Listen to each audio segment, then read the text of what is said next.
que é melhor para a sua carreira. E agora, o assunto principal desse vídeo, Lucas Paquetá. Pois é, a gente trouxe aí pela manhã, nas outras redes sociais, antes mesmo de eu entrar ao vivo no SBT, em primeira mão, o Flamengo enviou a proposta oficial, papel timbrado, ao West Ham para comprar Lucas Paquetá. E quando eu falo enviou o papel oficial timbrado, por quê? A primeira proposta foi, entre aspas, de boca. Ó, o Flamengo conversando com os empresários viraram para o West Ham e falaram assim, ó, o Flamengo quer pagar 30 milhões de euros fixos mais 5 em metas. Vocês topam? O West Ham virou e falou, não, desse jeito não. Só que agora, depois de reunião, fechar todos os detalhes, fechar todos os lados, o Flamengo pegou o papel assinado por BAP, assinado por José Boto e enviou diretamente ao e-mail do West Ham. Está lá na caixa de e-mail do West Ham. O Flamengo quer pagar 40 milhões de euros para ter Lucas Paquetá já nessa janela de transferência.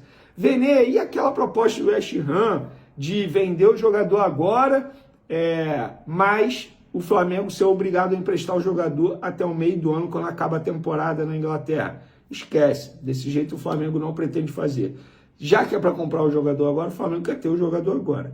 Caso contrário, o Flamengo vai continuar tentando na outra janela de transferência, que é no meio do ano aqui do futebol brasileiro, no meio da temporada, e na reta final de temporada do futebol inglês.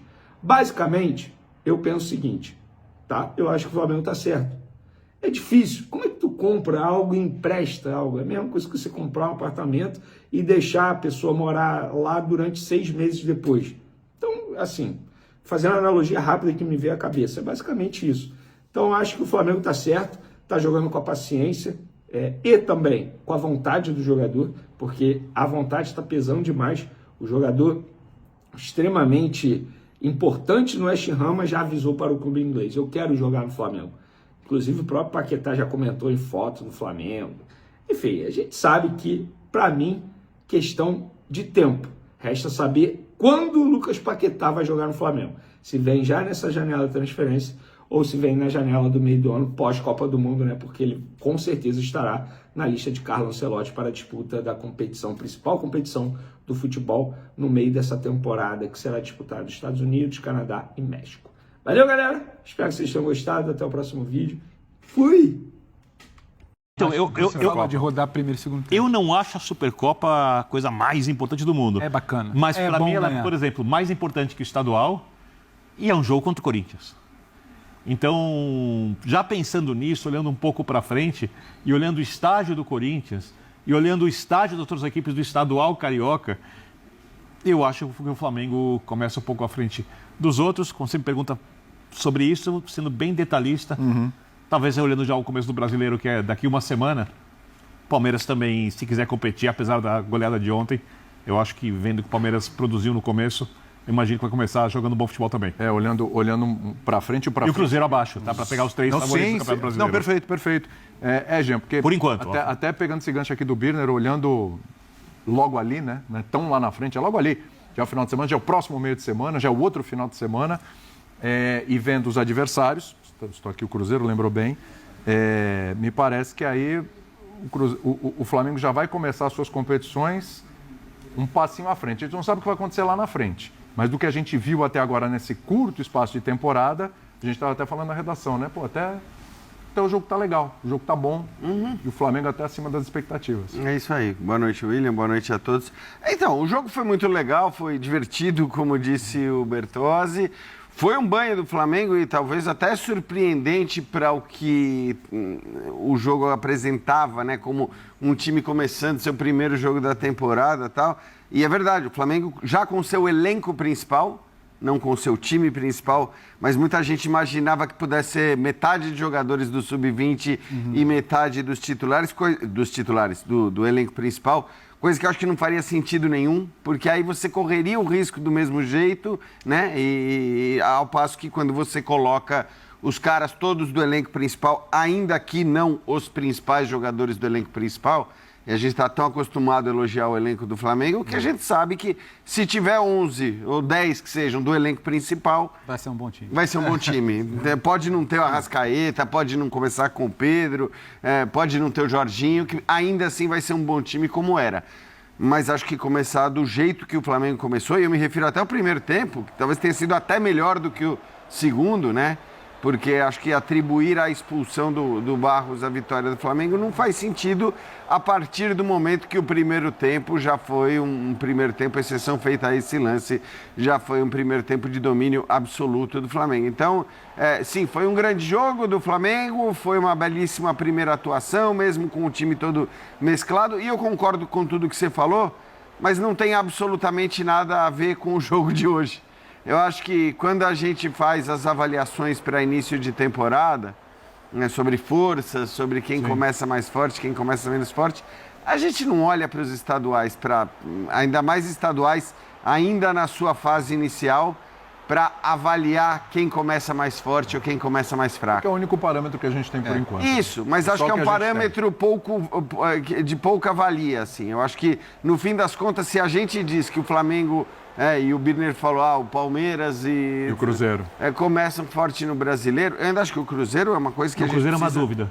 O Palmeiras, Cruzeiro... que eu vejo na quarta-feira que vem, já conseguindo competir legal. Sim, eu acho também. Eu acho que assim, e tudo isso a gente traz dos elencos, dos técnicos, da força vinda da temporada passada. Eu acho que é muito mais tudo isso que a gente usa para fazer qualquer avaliação sobre início de temporada do que o jogo entre Flamengo e Vasco, do que os 3 ou 4 primeiros jogos de campeonatos estaduais dos grandes. Acho que, enfim, é legal, foi divertido, foi um bom jogo. Acho que a torcida do Flamengo deve estar feliz com o desempenho desse time, que está longe de ser o time titular, mas é um time formado por jogadores do elenco principal.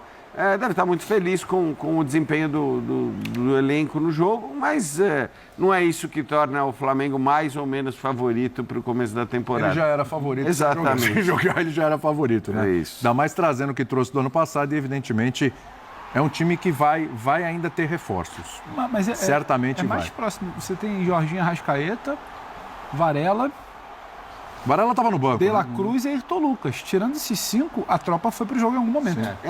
O Pedro a gente não sabe ainda. O Jorginho Arrascaeta completamente fora, que o Arrascaeta ainda não está bem fisicamente para jogar, e o Jorginho arrancou um dente, né? Teve isso. E fica a questão que outro fora do jogo teve a declaração do Boto de que estão, claro, buscando atacante, mas... Um atacante específico, não. Específico, exato. De uma característica diferente do Pedro. Isso.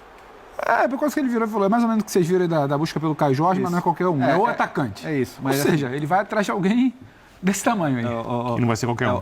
Ele fala que não é difícil. É o Mr. X, né? É o Mr. X. É o Mr. X. É o cara, assim, que acho que o que ele quer dizer? Se não for, não vai contratar por contratar. Sim. Né? Não é se não for esse cara, vai ser um cara diferente. Não, tem que ser.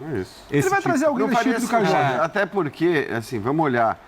O Flamengo tem vamos pegar só o lado esquerdo ali.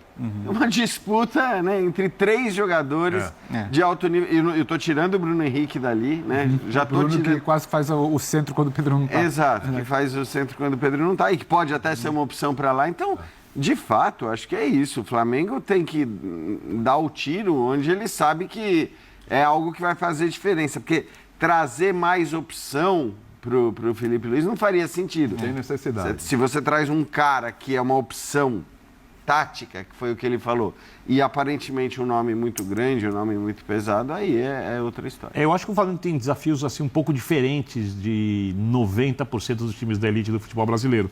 Porque, é desenvolver o jogo, se comparado ao que mostrou ano passado, é aumentar a regularidade, é ter mais ideias de jogo, falo do ponto de vista tático, para poder ser mais difícil ainda de enfrentá-lo durante o ano. Tudo isso no meio de um calendário maluco, onde vai ter Copa do Mundo. Tem desvantagens na Copa do Mundo, a gente olhando o que foi o Campeonato Brasileiro e olhando que a Arrascaeta vai para o Uruguai, vai para a Copa. Por outro lado, quando você pensa que o Jorginho não vai para a Copa, o Saúl não vai para a Copa, o Eric... Chile não se classificou para a Copa. Não vai. Talvez essa paralisação para a Copa do Mundo, dependendo de como o Flamengo tiver de elenco, não seja uma coisa assim tão complexa. Então, eu acho que esse planejamento, olhando o potencial do Flamengo e executá-lo direito, deve ser o maior desafio do Felipe Luiz. Não fazer o time jogar bem. O time vai jogar bem. Você não imagina o Flamengo em 6º lugar no Brasileiro, Flamengo mal nos principais campeonatos. É muito óbvio que não vai acontecer. Então, os desafios do Flamengo são diferentes, por exemplo, dos desafios de todos os paulistas, com exceção do Palmeiras, diferente dos 2 times do Rio Grande do Sul. Os de Minas até podem fazer alguma coisa. O Cruzeiro a gente espera muito. O Atlético tem jogadores para fazer bastante, só que a gente não tem a menor ideia se vai conseguir ou não vai. É maior incógnita entre os times que têm jogadores que resolvem jogos aí. Então, assim, eu acho que os desafios do Flamengo são um pouco diferentes da maioria das equipes. E isso também já coloca o Flamengo num outro patamar. Sim, sim. Porque tem time que tem que se construir para fazer um campeonato brasileiro.